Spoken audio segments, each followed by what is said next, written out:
20대에서 60대에 이르는 관객들이 줄을 선 조용필의 공연은 연일 매진이었다. 뭐 보러 왔어요? 누구 보러 왔어?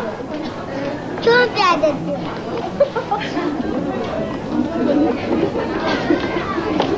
나이에 상관없이 좋아하지 않아요, 조용필 씨는? 조용필 씨는 남녀노소 진짜 장년층이고 상관없이 진짜 다 좋아하시는 것 같아요. 그게 조용필 씨의 매력인 것 같고요. 나이가 드셨다는 생각이 안 들어요. 가지고 계신 것 같아요. 정말.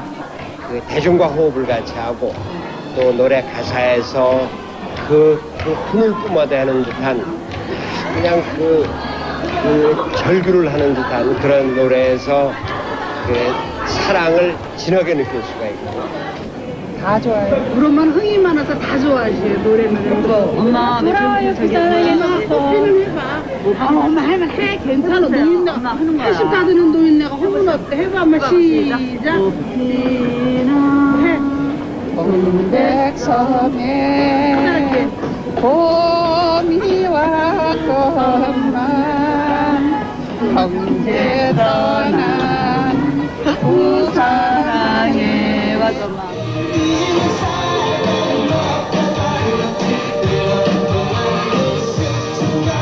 조용필의 작지만 큰 무대. TV에선 보기 어려워졌지만 그는 건재했다. 그러나 팬들의 얼굴에선 이제 30년이란 시간이 보인다. 단발머리 소녀들이 아기 엄마가 됐고 남편과 아이와 함께 온다. 그들에게 조용필은 추억의 또 다른 이름이다.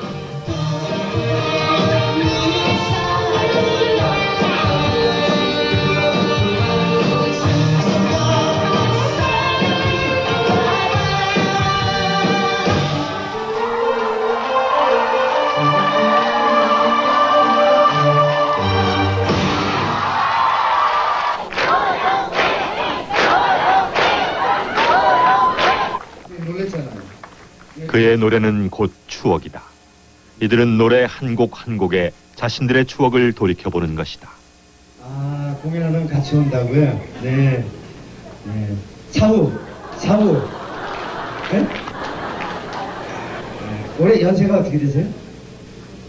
예, 그건 알죠. 많이 드신 건 아는데. 네. 65. 예. 20대에서 60대까지 모인 그의 공연장. 하지만 팬과 스타가 함께 나이를 먹어가고 있는 공연장의 열기는 무엇보다 뜨거웠다. 지금부터예요. あらゆる世代の方がですねここに集まってでしかも男性も女性もいらしてでそういう方が一緒になって声援を送れる歌手の方がいるっていうのはある種羨ましさもありますよね。今は本当にその若い人が好きな歌手の音楽を例えば日本で大人が全然歌えないとか聞いたこともないとか x ジャパンなんてものすごい人気があったこちらにもファンがいらっしゃると聞きましたけれどもそのギタリストが亡くなった時にはものすごいこう壮烈ができたわけですけれどもねでも大人は全然その彼の音楽を聴いたことがないとかそういうことも起きてるわけなんですよね。ですからいろんな世代の方が一緒に聴けて歌える音楽があるってのはこれはすごく羨ましいなと思いました。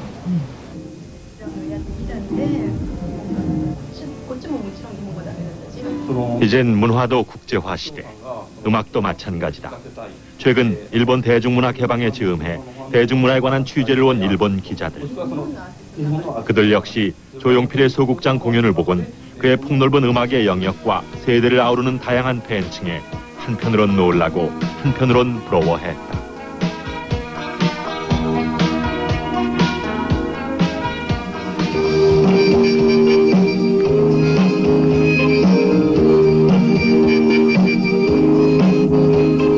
그것은 지난 30년간 무대를 떠나본 적 없는 가수 조용필의 음악 인생의 결과물이다.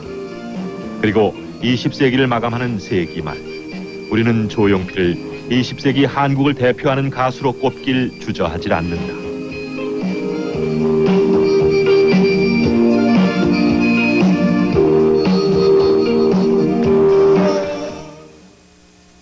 가장 최첨단을 알고 있는 사람들한테도 무시당하지 않지만 가장 대중적인 사람들, 대중적 취향을 갖고 있었던 보통의 사람들한테도 결코 버림받지 않는 가장 보수적인 취향과 가장 선진적인 취향을 다 같이 아우르는 이런 종류의 음악 세계를 추구했다고 저는 생각해요. 80년대 그 초중반, 즉 조용필 씨의 전성 시기에 그만큼 넓은 층을 아우를 수 있는 포괄과 종합 방식으로 자신의 음악 세계를 만들어 나갔기 때문에 그 사람은 지금도 30대서부터 60대 할아버지까지도 콘서트에 와서 막 흥분하고 좋아하고 눈물을 흘리고 하는 가수가 됐다는 거죠.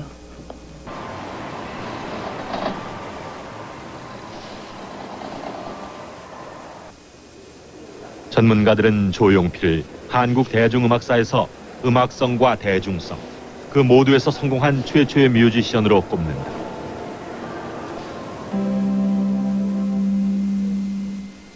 무엇이 그를 이 대단한 찬사의 주인공이 될 수 있게 한 것일까?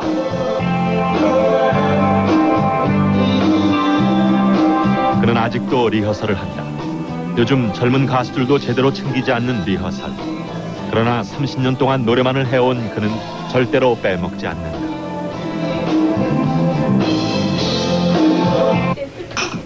지난 일주일간의 소극장 공연이 무리였을까?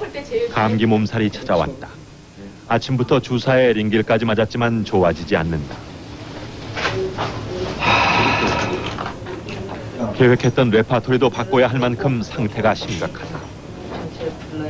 아니 내가 지금 목소리를 테스트를 해봤으니까 요 목소리에 맞게끔 좀 만들어요.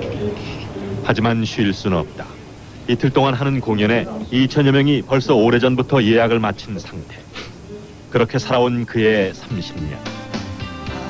지금까지 그는 70년대에 나온 4장의 앨범과 90년대 초에 나온 2장의 베스트 앨범을 포함해 공식 앨범 23장을 쉬지 않고 내놓았다. 전체 170여 곡. 수적으로는 그리 많지 않다고 하지만 이 곡들의 대부분은 조용필의 자작곡들이다. 이 앨범들은 이미 지난 94년 1000만 장이 넘게 팔렸다.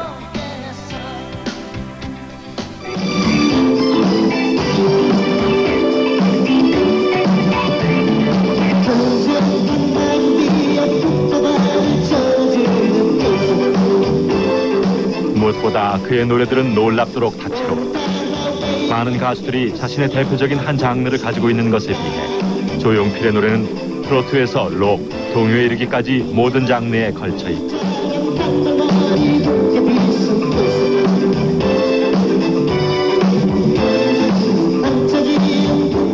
가슴 때우며 기다리기에 너무나도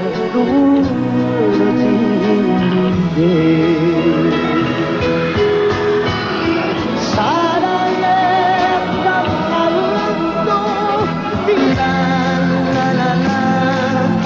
라라라라 해저 물면 찬바람에 시들어내는 그런 싫어 난 아니야 친구여 모습은 어딜까 나 그리운 친구여 정을 썼고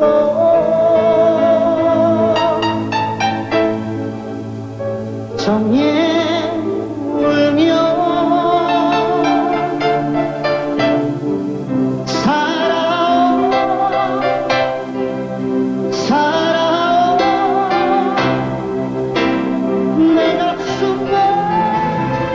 돌고 도는 기절한 바람 속에서 이별하는 시련에 돌을 던지네 한 눈물은 두 뺨에 흐르고 그대의 입술을 나는 따라가며 남이 아미타불 아리아리란 스리스리란 아라리가 하나인데 아리란 아라리가 하나인데. 예, 고맙습니다. 다양한 노래. 결국 조용필 한 사람 속에 10대부터 60대까지 여러 세대의 정서와 취향을 아우르는 다양성이 존재하는 것이다. 또 여기까지. 단지 세월이 오래됐기 때문이 아니라 이런 다양성이 있었기에 그는 정상의 가수가 될 수 있었던 것이다.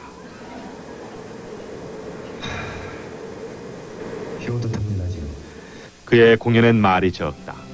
노래를 부르는 초대 손님도 없다. 노래를 많이 들려주려는 그의 욕심 때문이다.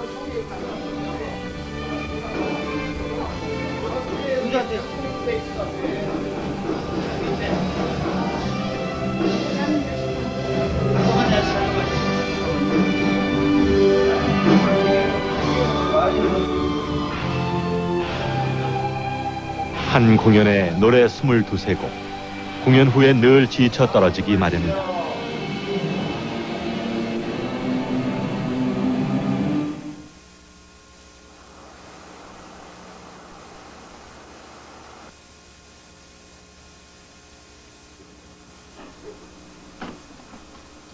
그는 늘 이곳에 있다. 공연이나 방송 스케줄이 아니면 두문불출하고 지낸다. 물도 손수 떠다 먹을 만큼 방해받기 싫어하는 그의 음악 공간.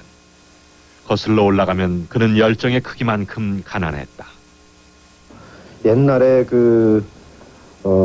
초창기 28군에 들어갈 때는 건반이 좀 하고 싶어갖고 건반이 없잖아요. 그걸 이렇게 도화지에다 이렇게 이제 붙여가지고 건반을 그렸어요. 이렇게. 까만 데는 까만 거 이렇게 그려가지고 그 아예 코드를 손으로 이렇게 짚고 이렇게 그렇게 했어요. 그런 것들을 이렇게 나름대로 이렇게 생각을 해서 소리가 납니까? 종이에서 뭐 그렇게 그러니까 주위에서는 좀 약간 미쳤다고 그러죠. 저렇게까지 뭘 하냐 그러는데 건반을 좀 쳐야 될 필요가 있을 것 같다라는 생각이 들어서 그렇게 했는데 뭐 결국 뭐 기타에서 노래로 갔죠. 네. 그런 것들이 지금에 굉장히 많이 도움이 돼요.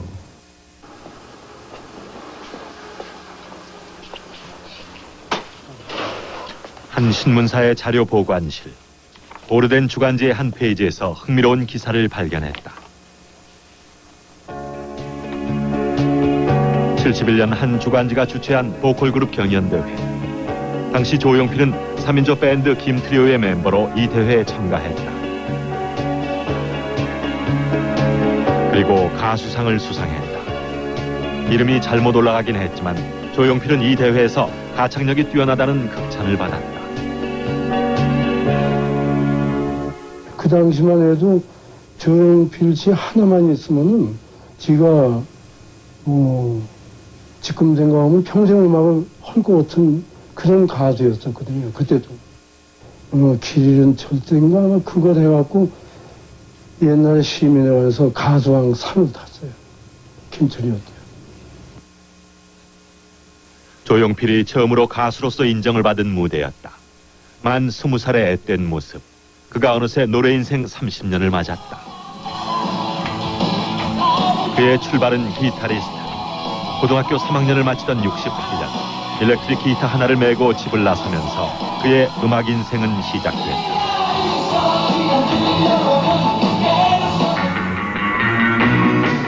당시로선 꽤 이름이 알려져 있던 김트리오의 김대환은 조용필을 처음으로 인정해준 스승이었다.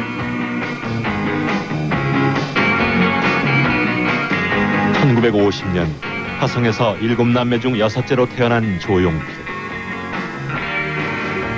60년대 비틀즈나 벤처스 같은 서구 팝 음악의 홍수 속에서 성장한 조용필은 중학교 시절 우연히 기타를 접했고 이내 빠져들었다. 한 번 이렇게 만났었어요. 근데 손을 보고 깜짝 놀랐었습니다. 그러니까 이 쇠떡이 올라가지고 이 기타 줄 쇠 이게 그러니까 뭐 초록색이 되거든요. 이렇게 그냥 손 따라 이렇게 전부 아주 굳살이 배겨가지고 그러니까 몇 번 아마 골목 곰고 그랬던 모양이에요. 보통 사람 같으면 하다가 아프면은 좀 놓고 뭐 이렇게 하잖아요. 근데 그러고도 하여튼 굉장히 아마 뭐 포기하지 않고 굉장히 열심히 한 것 같아요.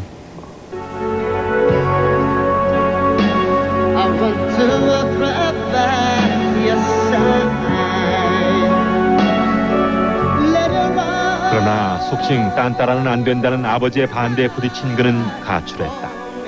그리고 경기도 문산의 기지촌에서 음악 생활을 시작했다.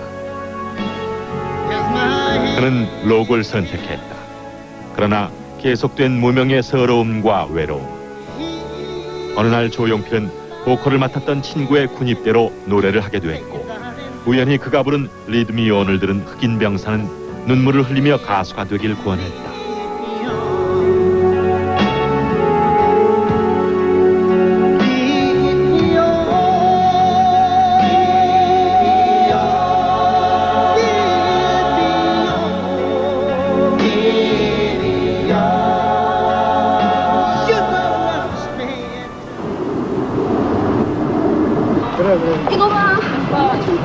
무명 가수였던 조용필의 부산 시절은 늘 춥고 외로웠다. 그가 주로 출연한 곳은 밤무대. 그 시절 그가 내놓은 몇 장의 앨범은 빛을 보지 못했다. 부산은 조용필에겐 특별한 인연이 있는 곳이다. 지금도 뭐 부산에 계신 분들이 이제 뭐 젊어 저 부산 놈 아이가 뭐 그래요. 네, 그런 분들이 많이 있어요. 또 외국 그 가수적 공연할 때 부산이 고향인 사람들이 찾아와서 내도 부산입니다 이러고 그러고 그럼 이제 알죠. 우리는 무슨 뜻으로 그런 얘기를 하는지 알죠. 그럼 아 그렇습니까? 그래. 부산말 안 쓰네 뭐 이러.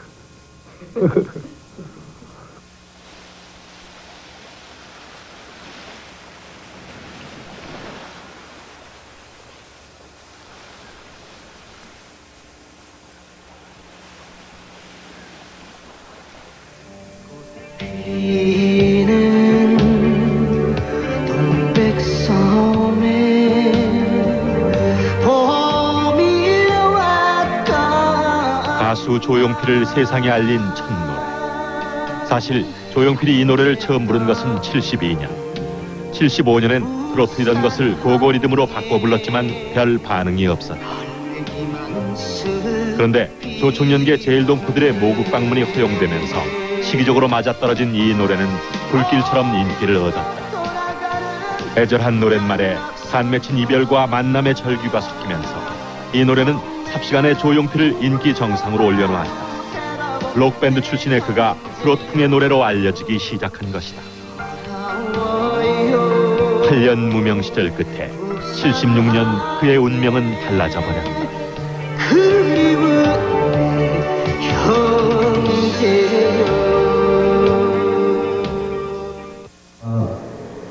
도라요 부산항의 그 75년도에 이 노래를 녹음하자고 했을 때 사실 좀 싫다고 그랬어요. 근데 만약에 그때 안 했으면은 어떻게 됐을까? 그게 궁금해요. 아마 이 자리에 못 썼을 것 같아요. 부산항으로 어떻게 알려져가지고 정말 가수가 됐는데 그때 싫다고 그러니까 돈을 좀 준다고 그래서 50만 원 받고 취입을 했습니다. 그에게 돌아와요 부산항에는 애증의 노래가 된다. 70년대 젊은이들의 자유주의적 대중문화의 선풍이 일었다. 유신체제는 긴급 조치로 청년 문화를 억압하기 시작했다.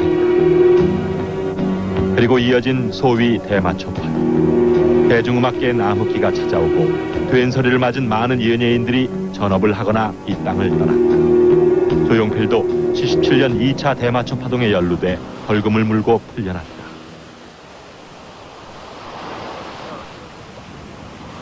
돌아와요 부산항해가 막 인기를 몰아가던 때였다. 조용필은 70년대 말 문화적 소용돌이에 휘말리게 된 셈이다. 그는 모든 활동을 정지당했다. 긴 방황기에 들어갔고 그리고 사람들은 그를 잊었다. 삶이 절망이었다. 그때 이제 영원히 이건 안 풀릴 것이다 해서 다른 생각도 해봤었어요. 그래서 미랑 생각도 해봤고 또 뭐 외국을 못 나간다고 하니까 그때 이제 부모님들은 미국에서 살았었기 때문에 그래서 미국을 가려고 해도 출국 정지가 돼 있기 때문에 못 가고 그래서 미랑도 생각을 해봤었어요. 음악은 해야 되겠다. 어디 가서든지 해야 되겠다라는 생각에 결국은 그것이 안 되고 그래서 군 의무만 다니면은 뭐 된다고 해서 그 울문 공연도 굉장히 많이 다녔어요.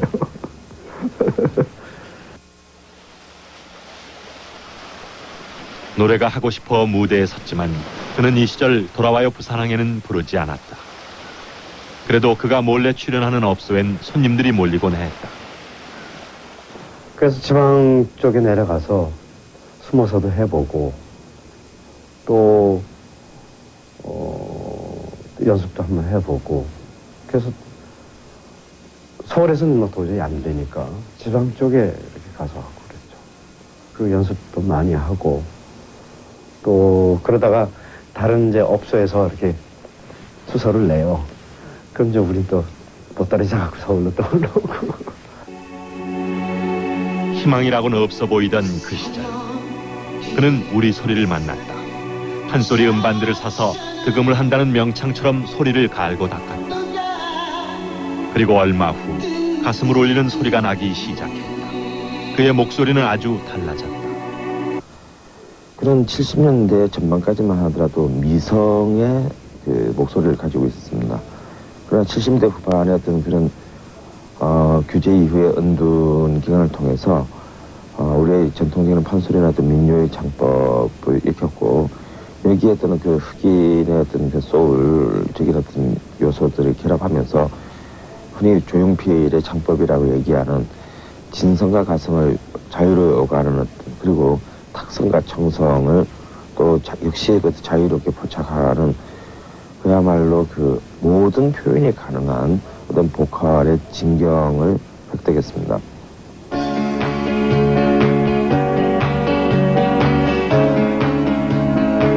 79년 12월 6일 족쇄와도 같던 활동정지의 빗장이 풀렸다. 만 2년 7개월 만이었다.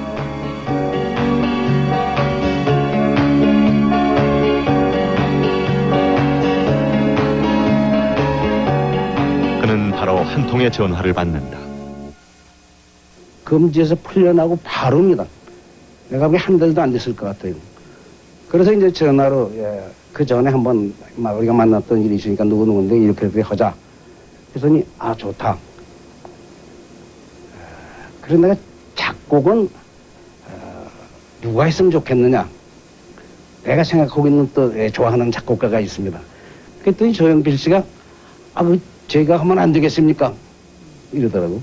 근데 그 배명수 기자가 주제가 가사가 참 좋습니다. 조용필 씨가 그걸 쭉 전화로 불러줬습니다. 전화로. 그래서 그거 더욱 좋다. 그랬어요. 그렇게 해서 이제 작곡을 조용필 씨가 하게 됐고. 인생 극장 창밖의 여자. 곤물 터지듯 15분 만에 써서 단 한 번에 불러버린 창밖의 여자.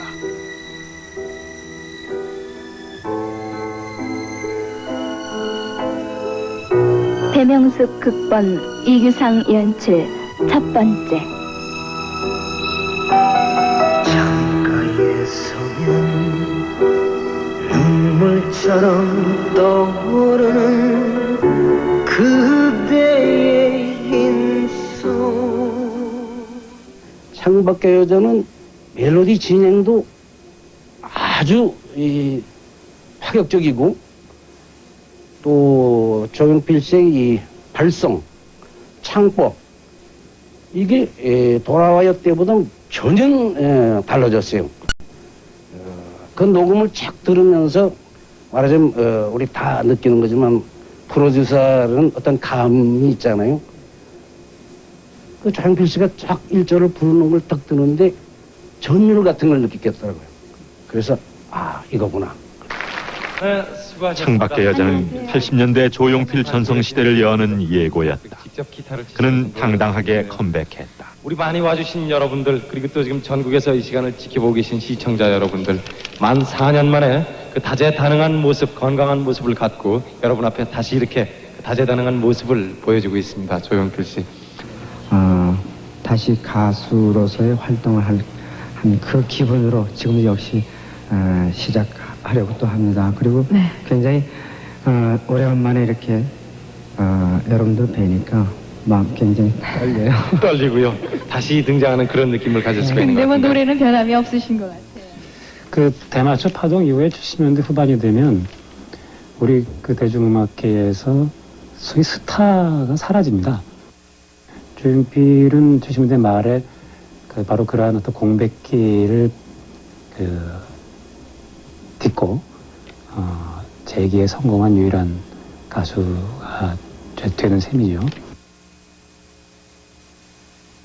무대에 설 수 없었던 그 시절, 피눈물 나는 수련과 준비를 한 결과였다. 1980년 MBC 10대 가수 가요제 최고 인기 가수는 창밖의 여자 68년 시작해 자신의 음악을 갖기까지 12년. 기나긴 탐색과 훈련의 과정이었다. 결국 그는 70년대에 얻은 음악적 자양분을 가지고 80년대에 꽃을 피운 셈이다. 조용필. 그의 등장은 우리 사회에 충격적이었다. 그는 그리움과 고향을 노래하던 이전 세대와는 달랐다. 트로트 일색에서 물줄기를 바꾼 그의 음악은 실험적이고 새롭고 능숙했다. 그 결과 팝송이 주도하던 대중음악 시장의 헤게모니가 가요로 넘어왔고 10대의 오빠 부대가 나왔다. 그것은 우리 대중음악사의 한 분기점이었고 하나의 사회 현상이었다. 조용필은 이미 30대였지만 그의 음악은 이들 10대를 장악하면서 청년층과 중장년층을 포기하지 않았다. 조용필 씨는 장기전에 승부하고 있음에도 불구하고 거기서 승리자임에도 불구하고 주류라는 점이에요. 그러니까 주류로 오래 지속하고 있는 가수라는 거죠. 조용필 씨는 매 시기 그 80년대 초반에는 새로운 주류의 질서라고 하죠. 주류 경향이라고 하는 걸 창출해냈고 오랫동안 그것을 이끌어냈어요. 한 80년대 중반 넘어서까지 주류적인 경향을 선도했다고 할 수 있어요. 그 이후부터는 주류적 경향이 변할 때마다 그것을 결코 천박스럽지 않게 그 수준을 끊임없이 따라가요. 그러니까 새로운 게 있으면 새로운 걸 금방 받아들여요. 하고 그걸 자기 방식으로 소화해요. 정치도 그렇고요. 방송도 그렇고 몇 명의 스타만 알면은 다 이제 충분하다. 이런 식의 어떤 문화적인 취향, 기호 이런 것들 형성하는 데 있어서 거슬러 올라가 본다고 한다면 대중음악 쪽에서 조용필 씨라는 존재가 아주 거대한 지주이자 혹은 또 그게 뭐 그분의 의도와는 무관하게 어떤 장애가 되지 않았을까 그런 생각을 하게 되네요. 다시 말씀드린다면 대단치 않다가 아니라 너무 대단하기 때문에 문제가 될 수 있는, 그리고 그게 과거에는 그 문제가 그렇게 심각지 않았지만 지금을 생각해 봤을 때는 어떤 그게 좀 문제가 될 수 있는 시기가 온 게 아닌가 싶습니다.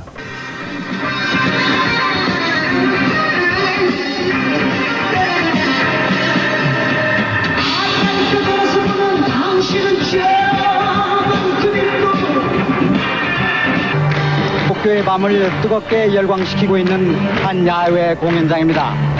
이 공연의 주인공이 바로 한국의 가수 조용필입니다. 창밖의 한국 대중음악계의 판도를 재편하며 재기에 성공한 조용필. 82년 아시아 뮤직 포럼을 계기로 국제 무대에 진출했다. 그의 활발한 활동은 일본에서 한국 가요의 붐을 조성했다.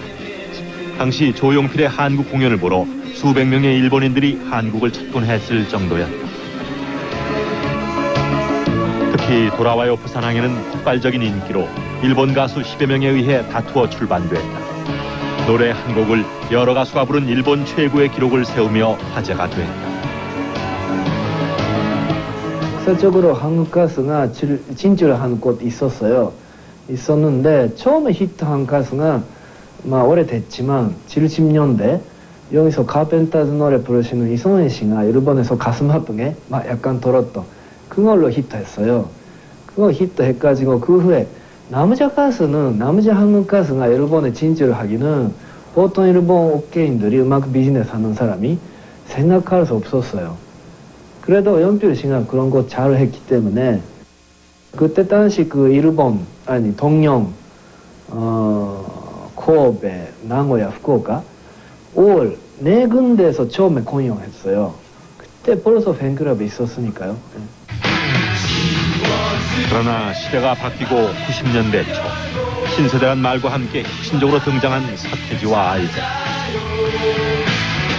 대중가요에도 대중문화에도 90년대식 새로운 변화와 세대교체의 바람이 불었다.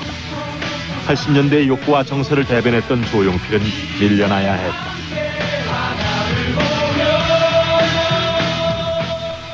인기인이라는 것은 결국 신인한테 무너지는 거거든요. 그렇기 때문에 그런 거를 자기 마음속에 일단 가지고 있어야 돼요. 언젠간 나는 신인한테 밀린다라는 거, 그런 거겠죠. 그걸 항상 생각하고 있어요. 그러니까 오히려 마음이 편해지고 또 이제 부담 없이 할 수 있게 되고 그런 거죠. 우리가 이제 그렇지 않습니까? 이제 세월이 이제 지나가면은 또 다른 팬을 모은다는 것은 참 힘들어요. 이미 다 알려져 있기 때문에. 그러니까 자기 옛날서부터 자기 노래를 좋아했던 사람들을 안고만 간다고 하면은 그건 성공한 거죠.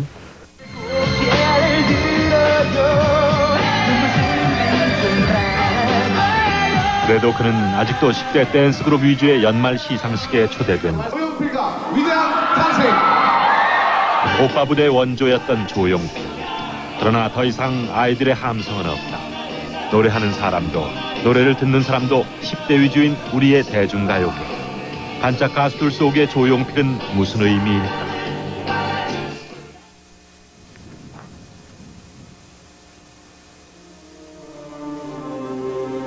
(30년) 음악 인생의 동반자 역할을 해왔던 위대한 탄생. 밴드로 음악을 시작했고 음악적 뿌리가 록에 닿아있는 조용필. 그가 위대한 탄생에 거는 기대는 크다. 그는 최고의 밴드를 지향한다.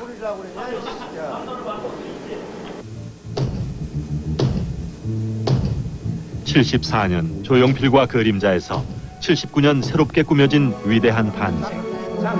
잠깐.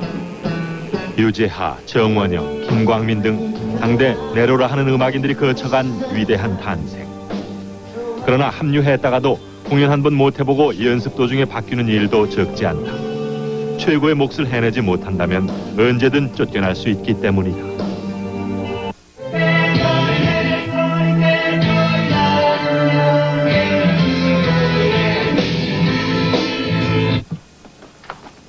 희선아, 네가 두 번째 예들 할 때 뒤돌아서서 한번 해봐. 아래도 같이. 두 손으로.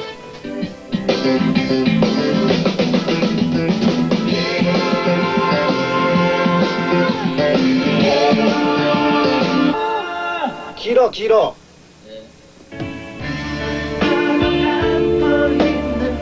조용필이 연습을 거듭하는 완벽주의자라는 건 이미 알려진 얘기다. 그는 습관처럼 연습을 한다. 본 공연 때보다 연습 때 더 예민하다. 게다가 아무도 그의 귀를 속일 수는 없다. 누구냐? 바로 요 놈이 계속 그랬어, 요 놈이. 그런데 이 친구는 상당히 천재적인 음악성을 가지고 있다. 전 그렇게 보거든요. 나는 그 작업 현장을 한번 본 적이 있는데 그게 한 20년 전인데요. 밤무대에 나갈 때예요. 그런데 낮에는 시간이 있으니까 거기 조그마한 방에다가 전축을 들여놓고 이제 음악을 들어가면서 편곡하고 작곡하고 하는 걸 내가 봤어요. 그런데 그때 당시만 해도 이게 악보 구하기가 굉장히 힘들었어요. 그러니까 팝송 같은 경우에 체벌을 하는데 그때 이제 비지스라고 하는 그룹이 아주 유명했어요. 그래서 지금도 생각이 나는데 나이트 피버라고 하는 곡인데 한 4, 5분이 되죠. 그게 길죠. 이제 그걸 LP판을 틀어놓고 근데 이제 그 6인조죠. 비지스가 6인조가 악기가 다 다릅니다. 근데 그 다른 악기들 소리, 그러니까 멜로디, 리듬, 화음 이것을 그냥 들으면서 악보로 옮기고 있는 걸 내가 봤어요.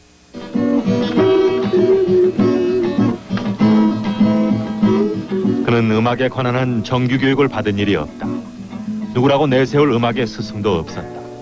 그저 수없이 부딪혀서 들어보고 불러보고 그렇게 음을 터득했고 음악을 익혔다. 시력을 많이 잃었다. 빛을 차단하는 보안경을 써야 할 만큼 작사, 작곡, 편곡, 예언주 등 본격 뮤지션 시대를 연 주인공 조용필. 오늘도 그의 화두는 음악일 뿐이다.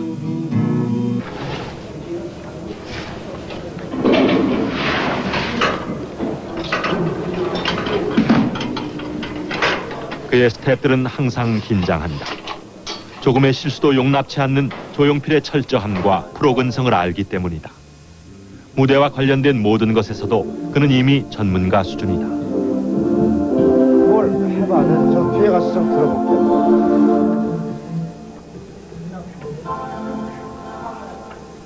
잠깐만, 내가 밑에 내가 있을게. 아직도 우리나라 대중가수 중 가장 공연이 많은 조용필. 1년에 5, 60회씩 공연을 하는 그는 라이브에 대해 대단한 애착을 갖고 있다. 한국 공연 문화를 한 차원 높게 끌어올렸다고 인정받는 그의 무대.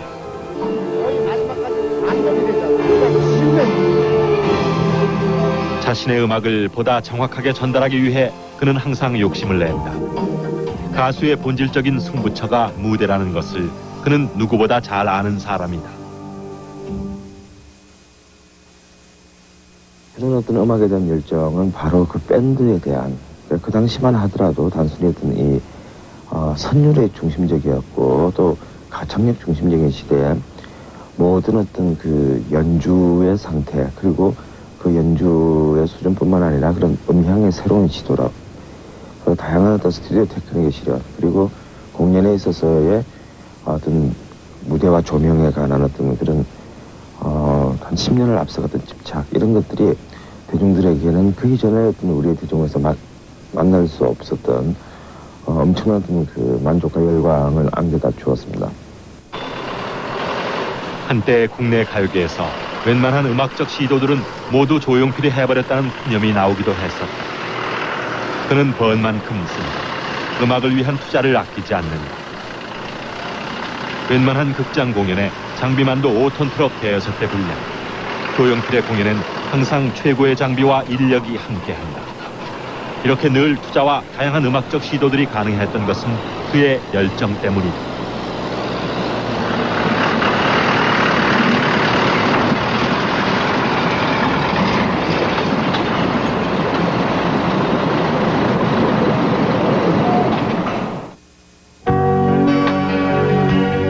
앞선 시도와 계속되는 도전들. 그는 늘 세상을 향해 노래로 말을 건다. 그리고 음악으로 승부를 건다. 그러나 90년대 들어 그의 노래는 더 이상 히트하지 않았다. 그 자신이 하고 싶었던 음악적 시도들도 먹히지 않았다. 그리고 사람들은 조용필의 시대는 한물 같다고들 수군거렸다. 그러나 15집 이후 3년 만의 공백 끝에 97년 내놓은 16집 바람의 노래. 성인 취향의 노래로 성공을 거두었다. 여러분 대단히 감사합니다.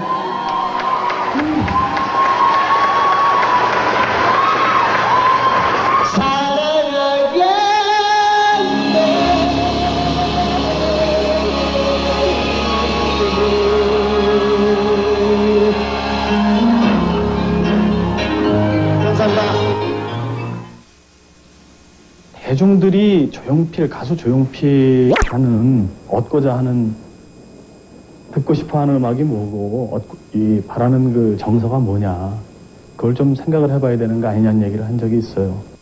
이번 앨범도 그렇고 바람의 노래도 보면은 굉장히 음악들이 편해졌어요. 그 대중적인 노래들이 있고, 그전에는 막 음악성 위주로 가다 보니까 소리도 복잡하고 그랬었는데, 저는 그 방향은 잡았다고 봐요. 조용필 씨가. 자기의 틀에서 벗어나는, 그래서 대중들이 나에게 듣고 싶어 하는 게 무엇인가 라는 거를 다시 찾은 것 같은 느낌을 받아요.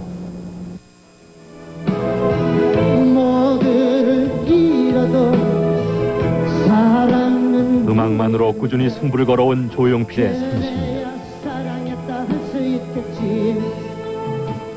그는 대중과 함께 살아왔고 대중에게 끊임없이 말을 걸고 도전을 한다.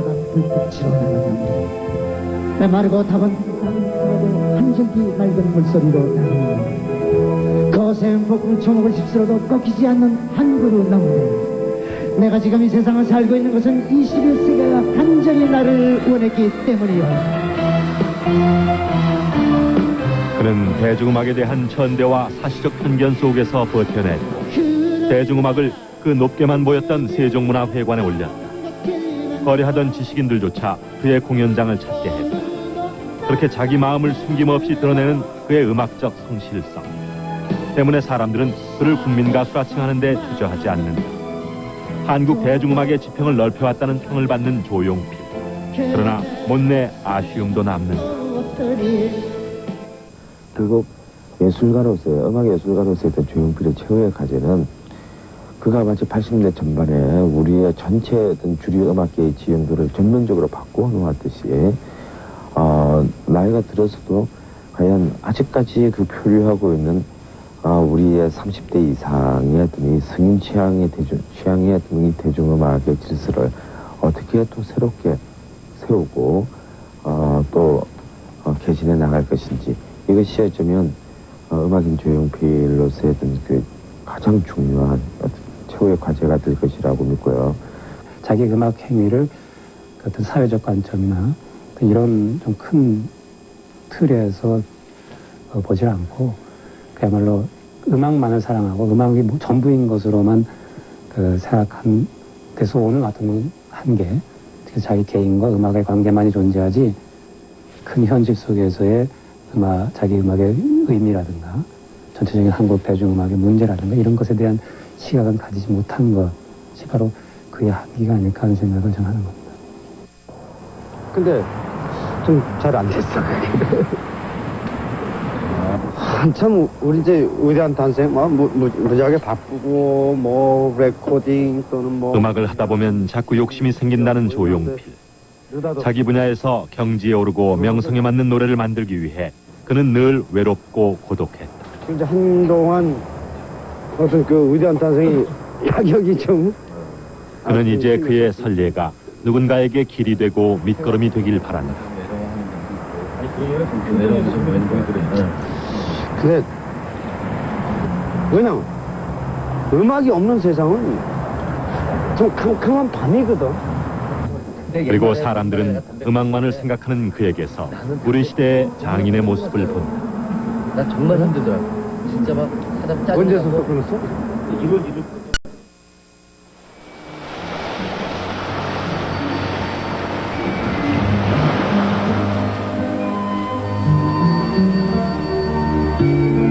노래 외에 다른 것은 할 줄도 모르고 해본 적도 없었던 조용필의 지난 30년. 오로지 음악, 그 하나밖에 모르는 사람 조용필.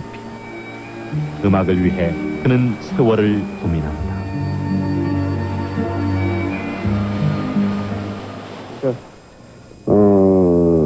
노래를 음악을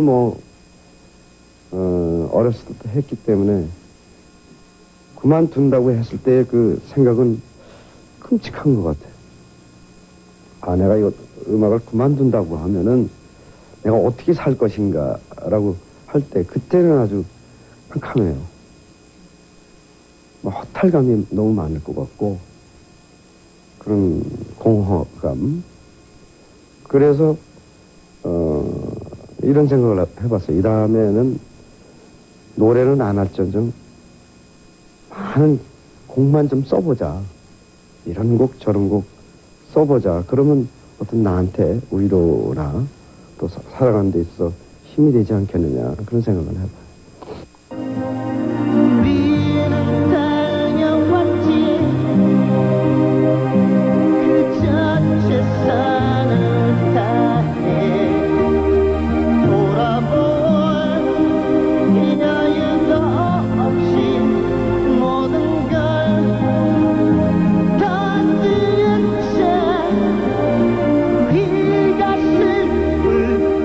설례가 없는 많은 일들에 도전하고 새로운 것들을 시도해온 시간들. 그리고 그 시간 동안 끊임없이 대중과 노래로 만나온 가수 조용필. 20대 사람들에게 힘과 위안이 되어온 30년. 그의 음악은 한국 대중음악사와 일치합니다. 때문에 사람들은 그에게 21세기의 한국 가요는 어떤 것이 될까 묻는 그에게 거는 기대이고 믿음입니다. 조용필, 그는 이미 우리 시대의 한 의미가 됩니다.